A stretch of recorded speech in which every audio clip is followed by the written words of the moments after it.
Good morning, everyone. I thought I'll do two things at the same time. I brought my Bible to the barn. They're all already fed. All the animals are fed. They're munching. And there is, if you have animals, you have all kinds of concerns about them. And in this horse health group that I joined, the one thing that keeps coming up is on how, to have a horse gain weight. Once a horse has lost a lot of weight, which Maverick came to us in skin and bones, it took 2 years to get him to a acceptable weight because you had to do it slowly. He colicked. As soon as you tried to give him a little something extra, no corn, except for the little that's in the feed. There's some in there, but to just give him corn it's today even a big no-no. So older horses we got 3 seniors here now, right? 30, 35, and 40, and especially Bo, our 40-year-old, he's not digesting the same anymore as he used to. And I started about 3 years ago, not before that. And I noticed that, man, he's getting more than the others. He's getting a senior feed. He's getting these supplements. And it didn't seem to make a difference. The other thing, too, when he switched from just grass to hay, I try to do it very gradually because they're still getting some diarrhea, loose poop, this, that. Now, all the other ones never had it this year, but he had it really bad. I'm going, So the one thing that I found is the less, sometimes is better. And so we switched from a 12% to a 14% feed, and they're getting less of that. But they seem to really keep the weight with that. And they're not getting a whole lot of that either. It is more or less just a treat for them to come back. And we have good hay, right? Okay, there's a bale every once in a while, I have to say. Like the last one was mostly just grass hay. They're so spoiled here, right? Not just by us with better hay, but also out there with all the good grasses that they literally stick their nose up at it. And I just put out all that, it has thorns in it, sticks in it, and I don't know, they gobble it up. I mean, I wouldn't be surprised if I'd find them chewing on the sticks too, because they're so good. Okay, they're not, but. So I found with our oldest one that adding just a little bit of alfalfa, again, not switching all the way to alfalfa or whatever, but for him to have whatever the other ones have and just add a little bit of alfalfa, right? And he's good now. Poop's all back to normal. Oh, let me have a look. How's poo-poo looking? Oh, yeah. Oh, yeah. Absolute 100% horse apples. No sprays on the wall, nothing. Hey? Yeah, you're doing good, aren't you? And there you go. I even had to reduce a little bit more his feed again, because he was getting a little more, because he started suddenly gaining so much weight that I was worried it would cause problems with his legs and his feet. That's a lot of weight right up on top for an old timer. So anyway, so I think sometimes when people start, he's not on the supplement anymore. He's not on senior feed. He's getting the same as the other ones again. And I think sometimes more simple is better, right? And stick with that. And then see, okay, am I getting the results now, right? And it takes time. It really takes time with a horse, right? But even if you were to lose 10, 20 pounds, he'd still be looking good. Right, as I said, he's an old dude. And knowing also what goes on in their system, when they get older, harder time to digest things, this and that. So he's good. Everybody's good again. Yeah. And he's ready to go out. You want to go out? First one. He eats really fast. Which means, okay, so it's the first one done. Which means he's not dropping the food. And he picks up every morsel that falls next to the bowl, too. He's not dropping the food. His teeth are good, right? Yes. Right, boy? Yeah. Are you ready? Look, you're getting gray, just like me, huh? Yeah. You stay over there. Gotta say hi. Okay. Good morning, hello. They do that when they walk past each other. It's very cute. You ready too? Come on, Dan. Okay.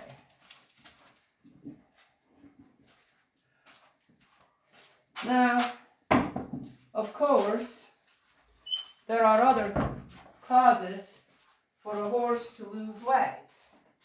Absolutely.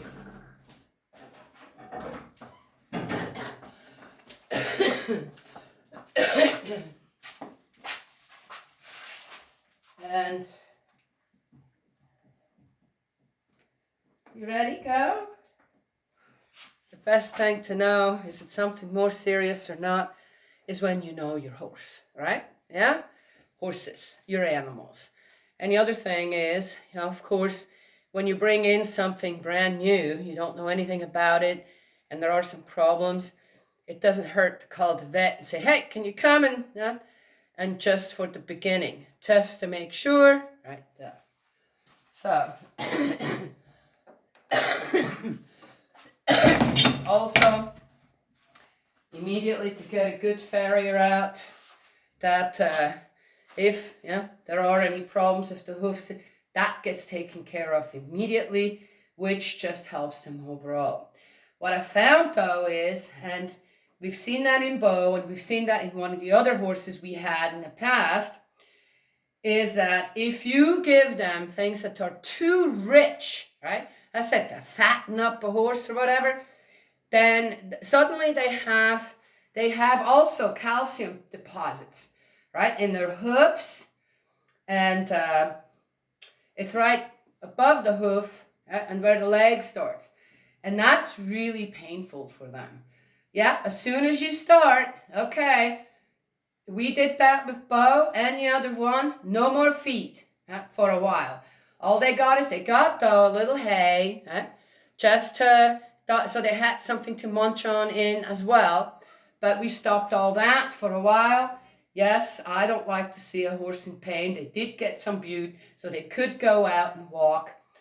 But it didn't take long. And suddenly, Bo, for example, he got barn sour even. He was in pain, couldn't walk hardly, or was just hard for him to walk. And he had special shoes on, this, that. And so finally I said, take the shoes off. Right? I'm going to let him out just for a little bit so he gets used to walking barefoot. And sure enough, suddenly we noticed, wow. And now, this is 18 years later, right? The first 2 or 3 years we dealt with this problem with him. And in the last 10 years, he has to stay in. Sometimes I have him stay in just so he has a day of rest right, at his age. Oh, he's not happy. He does not like that. He's ready to go out. He's ready to be with his crew. And I think that keeps him healthy as well. So, animals get depressed and lonely too. Yeah. Well, that's just how it is. Okay. So we're in 25. Oh. I thought, oh, that's a really short one, but there's a new one starts down here. Oh, that's all 25? Well, we'll be here all morning. The descendants of Keturah, Genesis 25. Abraham married another wife whose name was Keturah, and she bore him Simron, Yokshan, Medan, Midian, Ishbak, and Shua. At his age, he married again. Yokshan was the...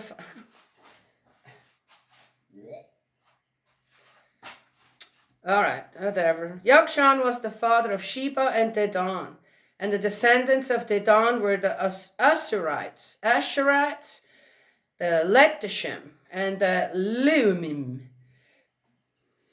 The descendants of Midian were Ephah, Epher, Hanok, Abida, and Eldah. All these were sons of Keturah. Abraham left all his possessions to Isaac, to the sons of his concubines. How many did he have? Abraham made grants during his lifetime, sending them away from his son Isaac eastward to the land of the east. Now, if you have to worry, send all them guys away, your other sons, who are not that important, so that then they won't, again, what I say yesterday, right? Contest, right? What Abraham is giving all his possessions to his son Isaac. I'm not getting it. Why not just not marry again, right? How many concubines did he have? Sheesh, I mean, I'm not getting this, right? Gosh, well, at that time, it doesn't say anywhere in the first part of Genesis, right, that God created Adam, right, and 2 or 3 to be his wives. Created 1. Well, anyway, again, where have all these problems started, come from, and are kind of overlooked, except by me, who says that wasn't right. And look what he had to do. Well, okay, so he sent them all off in all the different directions or something. Yeah, but why? Isaac didn't have a good relationship with his brothers? Just asking. Well, there you go. Sibling rivalry. There is another one right there, right? Gosh. Well, anyway. The death of Abraham. The number of years Abraham lived was 175. Wow, he lived another what? Not quite 50 years after Sarah passed. Amazing. Right? 120, was she 130 or 120? So I can't remember now. When Abraham had breathed his last, dying at a happy, ripe age, old and full of years, he was gathered to his people. His sons Isaac and Ishmael, you know what? Wait. His son Isaac and Ishmael buried him in the cave of Machpelah, facing Mamre, in a field of Ephron, the Hittite, son of Zohar. That was the field that Abraham had bought from the Hittites, and Abraham and his wife Sarah were buried there. After Abraham's death, God blessed his son Isaac. Isaac settled near the well of Lahai Roi. You know, Lahai Roi, is that? I'd have to go back. Was that the well where Ishmael and Hagar ended up? And when he got married, Isaac got married, he came from that well. So it looks to me like they were still close enough where Isaac and his older brother had a good relationship. Then they buried the father together. Interesting, right? All right, so again, I see something happening here, though, where again the descendants, the 2 brothers, might actually have liked each other very much. They were playing together when they were younger. Right? So is there something that, and due to the fact that Hagar and Sarah and Abraham, in a way, made peace, or something, so the 2 brothers, though from a different mother, were able to some worked together and had a good relationship, a proper relationship as two brothers, even though, huh? That's nice. I like that part. Yes. Tells you something about Isaac. Tells you something about Ishmael as well. Man, he could be awfully mad and upset, couldn't he? The descendants of Ishmael. Okay, well, let's see. It could get worse, right? You never know. These are the descendants of Ishmael, son of Abraham by Hagar, Sarah's Egyptian slave girl. That gets me every time, that slave stuff. These are the names of the son of Ishmael by name and line. Ishmael's firstborn was Nebaioth, then Kedar, Adbeel, Mibsam, Mishma, Duma, Massa, Hara, Tamah, Chetur, Napish, and Kedemah. Huh. All from the same woman? Oh, gosh almighty. I bet you he had, okay, all right, I don't know, it doesn't say. I should not assume anything. That creates rumors and gossip, right? So we don't know. There are women can have a lot of babies, okay? So, these are the sons of Ishmael, and these are their names according to their settlements and encampments, 12 chiefs of as many tribes. Oh! The number of years Ishmael lived was 137. When he breathed his last and died, he was gathered to his people. He lived in the territory stretching from Havilah by shore, just outside Egypt, on the way to Assyria, and he held his own against all his kinsmen. Wow, nice. Sounds like Ishmael was a good leader, right? Yes? And the people, again, gathered him together, considering, how could Ishmael have turned out, right? Yes. Well, so here we go. I guess, so that was the first part of 25. Now we're getting into section 3, the story of Isaac and Jacob. The birth of Esau and Jacob. Oh, now we're getting into that. This is the story of Isaac, son of Abraham. Abraham fathered Isaac. Isaac was 40 years old when he married Rebekah, the daughter of Bethuel, the Aramean of Padan Aram, and sister of Laban, the Aramaean. Isaac prayed to Yahweh on behalf of his wife, for she was barren. Oh, same thing happened to her as did to Sarah. Interesting. Yahweh heard his prayer, and his wife Rebekah conceived. Oh, but the children inside her struggled so much that she said, if this is the way of it, why go on living? Yeah. So she went to consult Yahweh, and Yahweh said to her, there are 2 nations in your womb. Your issue will be 2 rival peoples. One nation will have the mastery of the other, and the elder will serve the younger. I guess there's some restoration going on here on how they mean that. You have to go way back to Cain and Abel, right? Where the elder brother took the life of the younger brother, right? So how do you restore that? Again, it's being done by descendants. When the time came for her confinement, there were indeed twins in her womb. The first to be born was red, altogether like a hairy cloak. So they named him Esau. Then his brother was born, with his hand grasping Esau's heel. So they named him Jacob. Isaac was 60 years old at the time of their birth. When the boys grew up, Esau became a skilled hunter, a man of the open country. Jacob, on the other hand, was a quiet man, staying at home among the tents. Isaac preferred Esau, for he had a taste for wild game. But Rebecca preferred Jacob.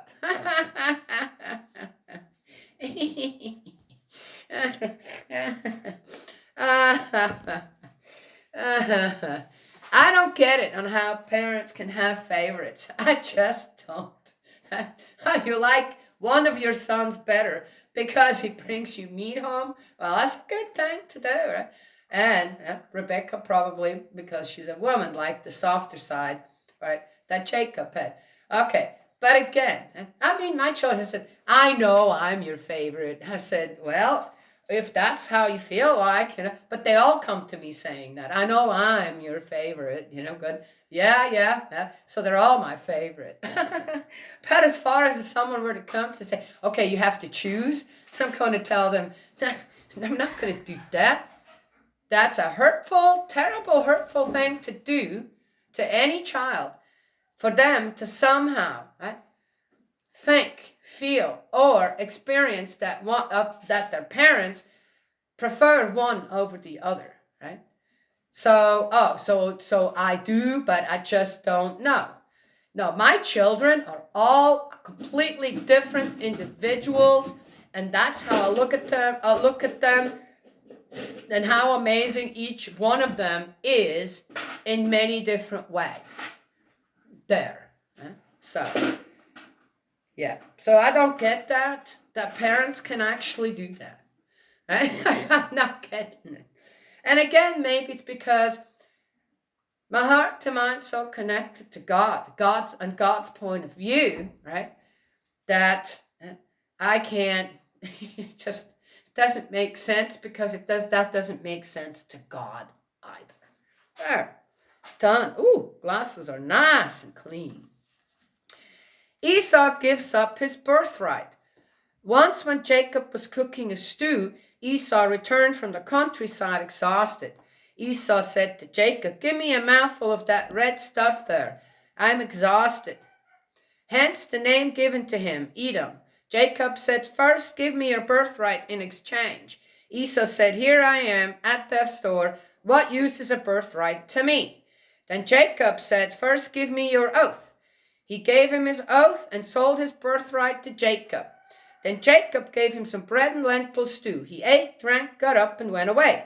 That was all Esau cared about, his birthright. Aha! Well, I remembered this a little different. Don't you all? Well, we'll see. Maybe there's more coming. But do you remember how the story was told? Maybe that'll be coming later, right? When Isaac actually is on his deathbed and calls his sons, right? But the deal's already been made between Jacob and Esau, right? Yeah? And again, Esau didn't even think twice. Yeah, here, have it, Not even thinking, what did he just give up? Right? Yeah. Well, again, maybe due to the fact that Jacob had a more introvert personality and character, he was able to maybe have the connection to God. He realized what needed to be restored, and that had to happen somehow. Why else would he be interested? Most scholars aren't interested in leadership type stuff. That would be kind of Esau's thing, right? At that time, a hunter, someone that can feed the people and is strong, right? That's kind of what you want in a leader, right? Yes? So, yeah. But anyway, so there it is. That's the story. That's 26. What did I say before? 25? We did 25 yesterday. Oh, no, that was 25. 26 is tomorrow or day after tomorrow. We'll see. Anywho.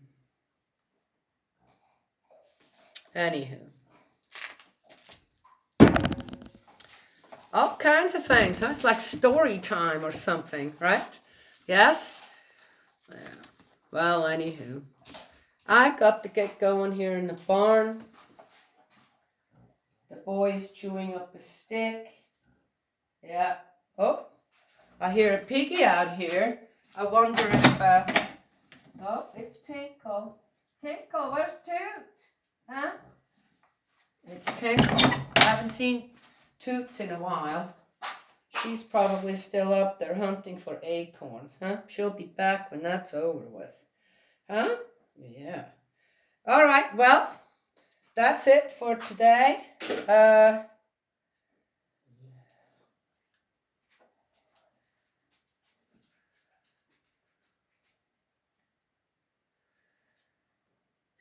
Oh, I do want to mention one more thing.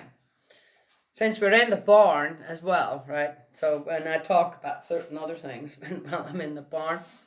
So there is the 25 days, right? Until we run out of diesel. It's a big old story out there now, this, that. And I talked to some people who know a little more about that than I do, especially when it comes to, well, so how, are there still a lot of diesel trucks out there?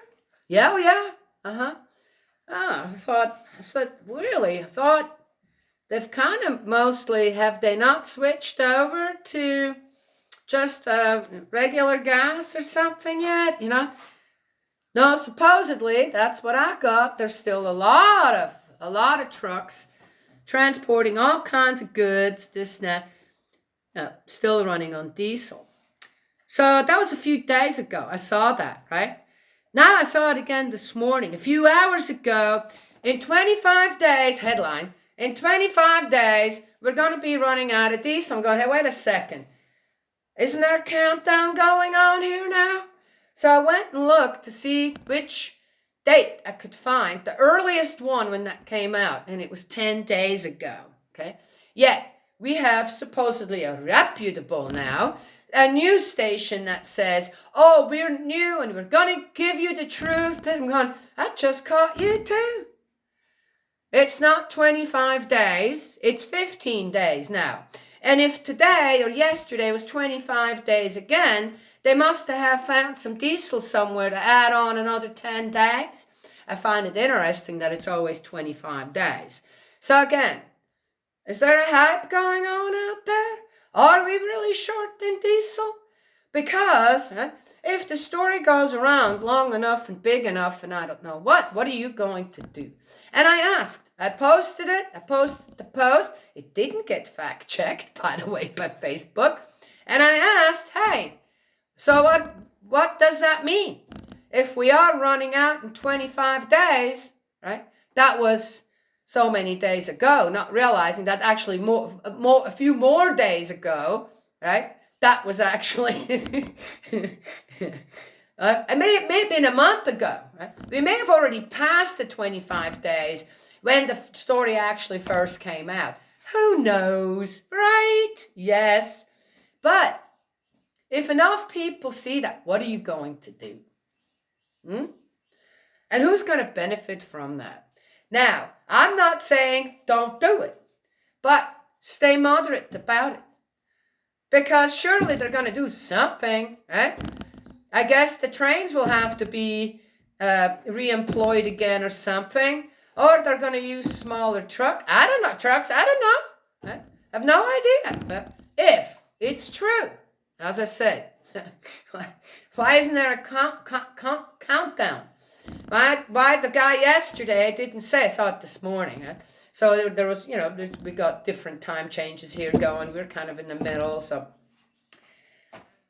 the guy yesterday said 25 days. And I'm going, no, it would be, I went, look, October 19th was the first time. So I said, it'd be 15 days then. Right? All right, yesterday it'd have been 16 days. So it's still 25. Oh, little mistakes. Okay, really? I don't know. I said, it's kind of the same to me with the stories in the Bible. Where are the consistencies? There has to be some consistency in the stories, right? So we can't actually have a proper timeline when it came to certain things. And to try to understand on how God worked to restore, right, his children back to goodness, basically. Right? Yeah. Anywho, what is this? Oh, can't tell. All right, well, gotta go. Done here right now. So we'll see. I say, if you're going to go and stock up, do it in moderation, right? So that just in case it's actually true. But the inconsistencies, again, are, am I getting duped here again? Right? Okay, we don't have to worry here. We'd be fine if there was no more diesel, okay? All right. Yeah. Hey! That's not the peon. All right, gotta go let the boy out. God's love and blessings always and protect you, right? Yes? And I will talk to you all another time.